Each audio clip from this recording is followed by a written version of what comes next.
प्रभात श्री परमरहस्य वाचन अध्याय 8 श्लोक क्रमांक 15 ओवी क्रमांक 87 दासोहम भावक को वा सोहम भावश्च किद्दशः भेदो भावद्वयस्येह ब्रूहि मे परमेश्वर। पार्वती प्रश्न करी सहजे सोहम भाव कोणासी मनीजे आणि दासोहम भाव बोलीजे कवनासी पये।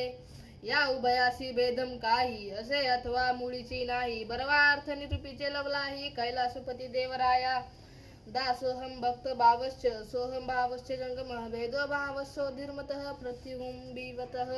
शिव म्हणे ओ पार्वती तुझ निरोपी भावस्थिती ते ऐकून दरीचिती सावधपणे तत्वता। दासोहम म्हणजे भक्तोहम सोहम म्हणजे तो जंगम या उभया भेद नाही वर्म गुरुमुखे जाणिजे बिंब आणि प्रतिबिंबासी जैसा भेद नाही ओ देवीसी तैसा भक्त आणि जंगमासी भेद नाही ओ देवी। मीची भक्त मीची जंगम जाण आपुल्या सुखा लागी झालो दोन परी भंगले नाही एकपण जगती खुन ज्ञानी ते सोने भूषणपण आले तरी काय सोने पण भंगले तैसे देव भक्त होऊन टेले माझे स्वरूप।